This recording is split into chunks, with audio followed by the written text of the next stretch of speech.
Well, Elizabeth Lynn Cheney, as it happens, was born in Wisconsin in 1966 when her parents were graduate students at the University of Wisconsin. 112 years before that, the Republican Party was born in Wisconsin. Liz Cheney was born a Republican. When she was in elementary school, her father was Deputy Chief of Staff in the Republican White House of President Gerald Ford. Dick Cheney moved up to White House Chief of Staff in the Ford White House, then ran for Congress in Wyoming, then Secretary of Defense for the first President Bush, then Vice President for the second President Bush. Liz Cheney is more Republican than anyone named Trump ever could be, because no one in Donald Trump's family actually believes in anything. In 1976, when I was 10 years old, and I was sealing envelopes for President Ford's re-election campaign, I cast my first vote ever in 1984 for Ronald Reagan. I served in the State Department in both Bush administrations, and I served in the United States House of Representatives for 3 terms, including as the 3rd highest ranking Republican in House leadership. So,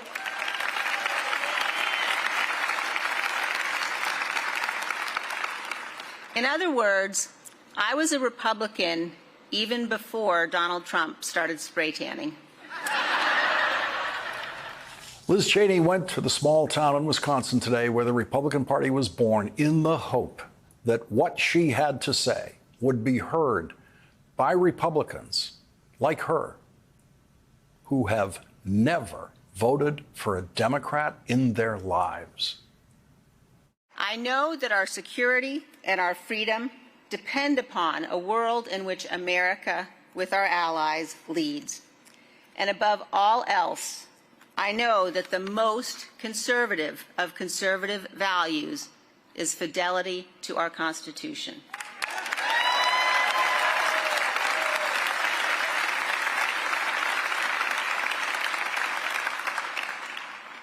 I tell you, I have never voted for a Democrat, but this year I am proudly casting my vote for Vice President Kamala Harris.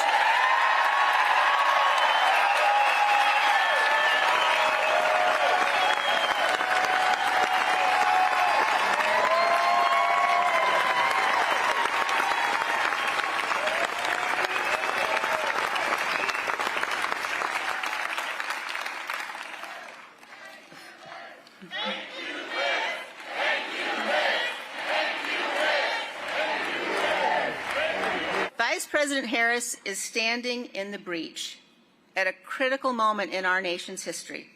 She's working to unite reasonable people from all across the political spectrum.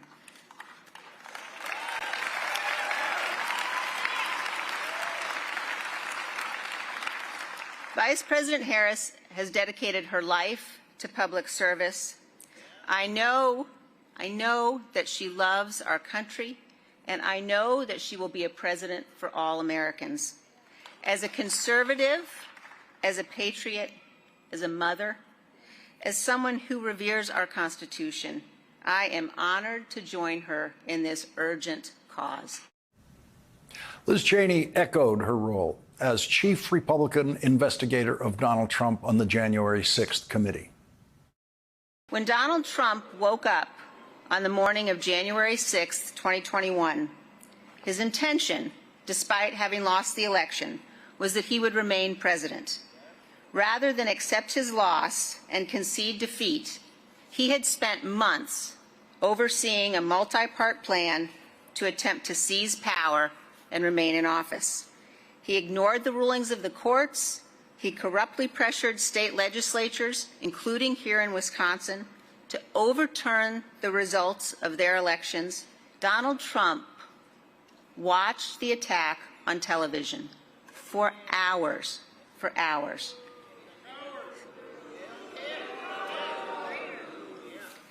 Sitting in the dining room next to the Oval Office, he refused repeated pleas from his family, from his closest advisors, from the most senior officials in his campaign and in our government to tell the mob to leave.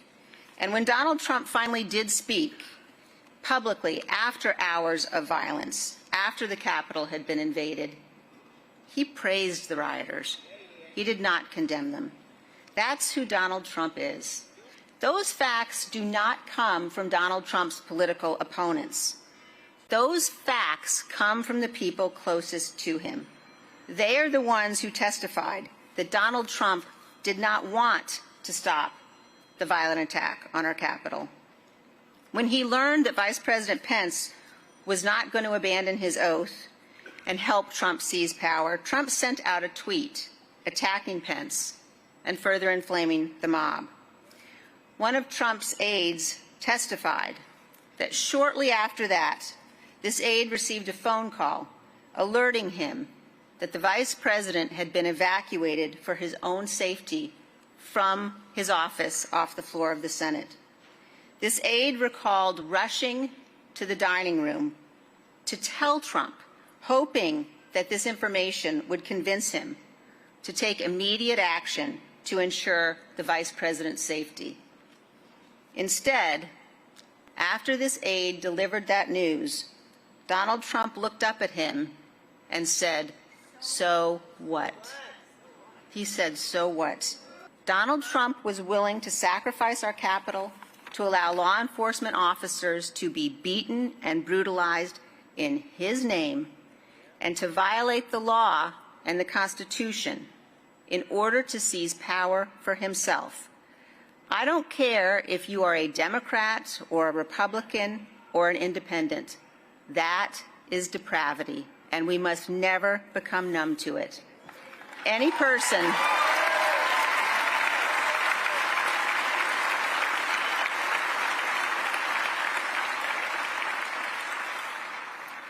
person who would do these things can never be trusted with power again. We must defeat Donald Trump on November 5th. We have never seen anything like January 6th until Donald Trump. And we have never seen anything like Liz Cheney campaigning against the Republican candidate for president, trying to elect a Democrat, until Donald Trump. Nowhere in our political history did a large collection of prominent party members turn against their party's nominee for president the way Liz Cheney and so many other prominent Republicans, including her father, have turned against Donald Trump. In the first year of Donald Trump's political candidacy, 2015, I said at the time, if you don't have children or grandchildren, you will be asked for the rest of your life, what did you do to stop Donald Trump? Liz Cheney has now been trying to stop Donald Trump for 3 years.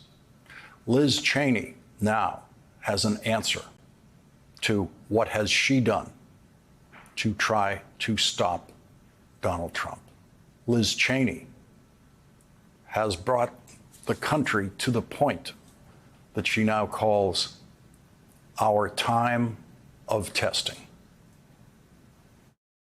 So help us right the ship of our democracy so that history will say of us, when our time of testing came, we did our duty and we prevailed because we loved our country more. When our time of testing came, Liz Cheney passed that test with honor, leaving behind every Republican member of the House and Senate who continue to fail that test. They fail that test because they love their jobs in politics more than they love their country, and they fear that they could lose their jobs in politics the way Liz Cheney lost hers if they follow Liz Cheney in doing and saying the right thing. Liz Cheney knew what she could lose in Congress by opposing Donald Trump's attack on the Capitol and joining an investigation to expose the truth about what Donald Trump did leading up to and on January 6th. First, she lost her leadership position in the House of Representatives. Then she lost her re-election campaign in Wyoming to a wildly underqualified candidate who was then welcomed into the Trump worshipers in the Republican House of Representatives. Liz Cheney has never said that it was a hard choice. She has never said that choosing between her country and Donald Trump was a difficult choice or required heroism of any kind. When our time of testing came, in fact, it was an easy test for Liz Cheney. And the shock is not that lifelong Republican Liz Cheney passed that test. The shock is that almost everyone else, every other Republican holding office in Washington, everyone else in her party failed that test. Vice President Harris is grateful to Liz Cheney. Liz Cheney really is a leader who puts country above party and above self, a true patriot, and it is my profound honor to have your support.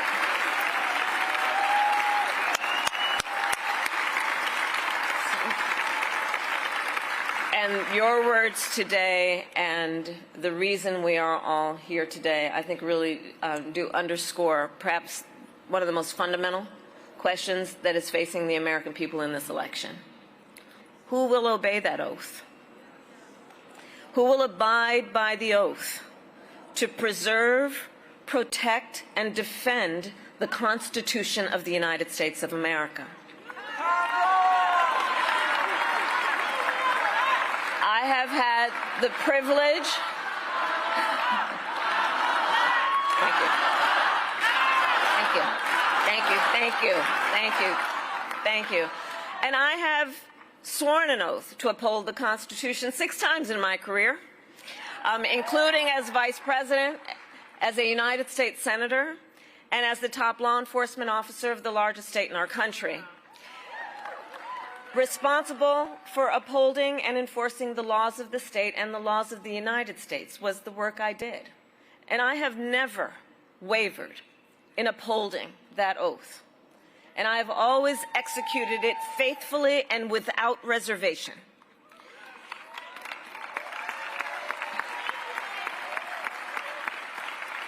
And therein lies the profound difference between Donald Trump and me. He who violated the oath to uphold the Constitution of the United States of America. And make no mistake, he who, if given the chance, would violate it again. I know the vast majority of us agree that upholding the Constitution must be a basic requirement we expect of anyone seeking the highest office in the land. I know the vast majority of us, regardless of your political party, agree we must hold sacred America's fundamental principles, from the rule of law to free and fair elections to the peaceful transfer of power.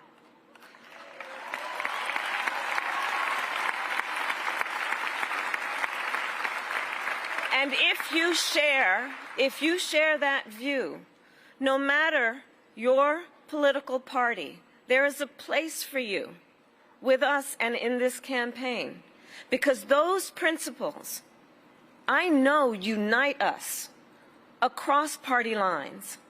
And in this election, I take seriously my pledge to be a president for all Americans. The President of the United States must not look at our country through the narrow lens of ideology or petty partisanship or self-interest. The President of the United States must not look at our country as an instrument for their own ambitions. Our nation is not some spoil to be won. The United States of America is the greatest idea humanity ever devised. The nation that inspired the world to believe in the possibilities of a representative government. And so, in the face of those who would endanger our magnificent experiment, people of every party must stand together. And let me be clear, democracy and freedom are not only at stake here at home, they are also at stake around the world. As President of the United States, I will strengthen, not abdicate, America's global leadership.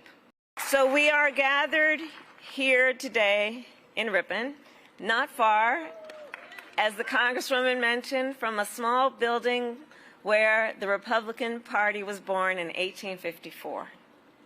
Liz Cheney stands in the finest tradition of its leaders. And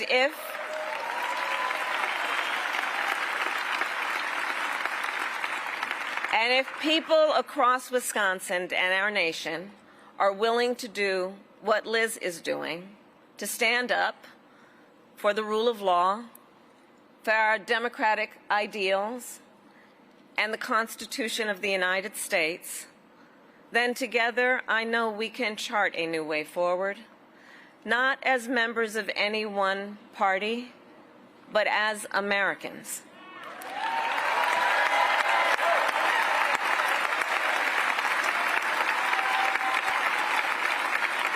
Americans who are united in our devotion to the country we love. I thank you all. May God bless you, and may God bless the United States of America. Thank you all.